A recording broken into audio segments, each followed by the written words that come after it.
Kobre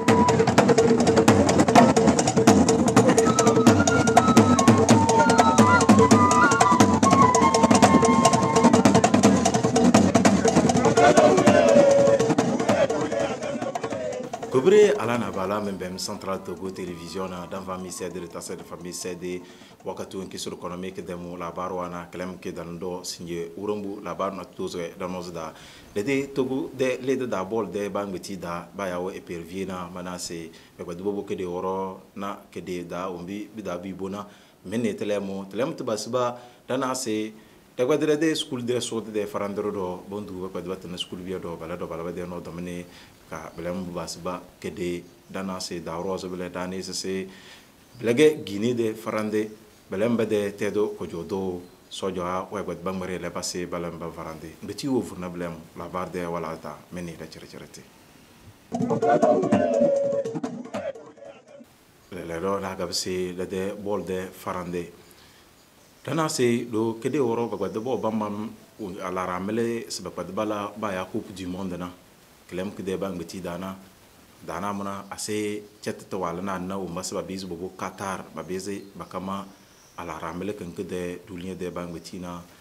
klem ko mo katala ka dana muna de Togo ba de ke de la rena mele chet dana be ba bo Senegal de farande ke de woro ala arbawre na mo be ke bilna da bagala da na tele ke de na ba mo na mimbi na belemo bala da kodomo de ce ama dala bernace pata bedana mukum be gose dana se umba ban varbovo e perviena darna ce pata be gose de la kare ama bolna bilage be jogana zi ruwende yuna abeda ke ngago ase baka gonyege to blem dage be de ton we biele ba na so fezu wembe bilage boy ero nya jang bo sin nyango ga nyango yana sa abaga gonya ya baga gonya dero ase be ni de umbre ama se ndu bela berna ce pata ni de umbre dase yukune den de dona abe de ke baka goma ase mama ga goge bela be derege an sinjena dana se de epv de le de dana banga goda ge na so de iko be ga bol na tanaza sabama na so de iko telemta danda fa ku juni na lam baka de beze de padde le kelem ka da ka de bezu bo dunia de ala ramles bakama Qatar na de bezu du kama nam de farandi kobre e so faire ze muwembe Togo bier na cepata le leroro mana se la bar de farandi dan dondu de la sukuli biya dana se bero balamba de mo fezrada binje umba ya cour de vacances na batala ama banga bidabla badam beze bamma buna bebe widi banga bidabla sode de bangmeti wadala klem ke de tali dana bo duba tin school biya bo boz belendo bede farande nginga bebe na sode de bangbeti belemo balam bede nodomo rentrée comme na de base jandani ni kama school biya da bata da ba di budo akada da za so biele binje tna so na bedan dare da ba so don da ba ma ko ya da dare da guba na baba fundem na ba da ta kar da ka binde dan ban da ba do da ba ta dan ban da bet passport na ne adogon do so ira da guba na wa or da windina ko windi da ban da da ka na da wa na da ta kar da wa da na duk wa da ta na bam badan de na da rentrena un po' se pensi busu kul na ubi amba sana si pensi ama busu kul da kana ka moza le mala ai kana ka moza le mala amala kana mu me de na si sanda so sana mo mang ber me deran tren si me pensi popo te mer na tam di lama mu yu mu ma be si mu yu na por me di kero ko sa mala school to ber nan busukul na sing ber mukai wa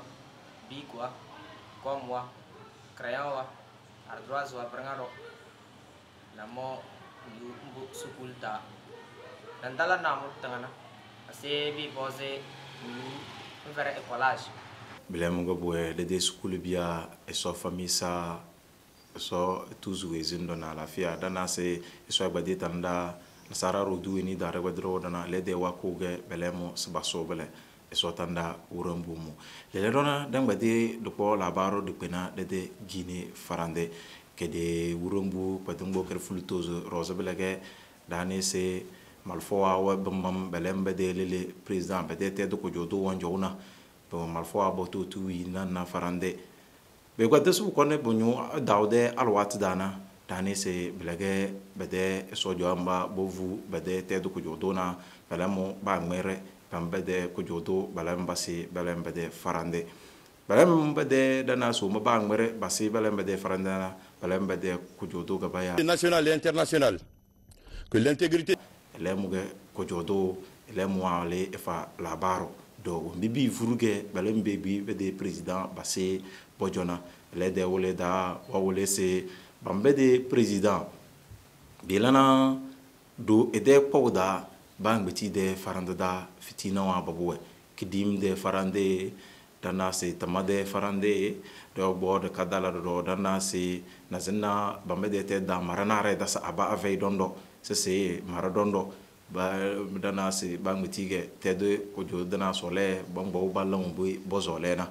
betana mkinga bambana se ngati bansa balna bebezi belede de nege bam bepumba mede te ko jodo na ede wambara na bembere na bebezi biele bubudi tede kelem ki vurnaga bam bangmere te ko jodo bam basi bam bojo baka bamba pere bang beti baka weni se bezi kone po pelona le bezi kone po pele baka besina tede na zui umbi bufunjo dede tana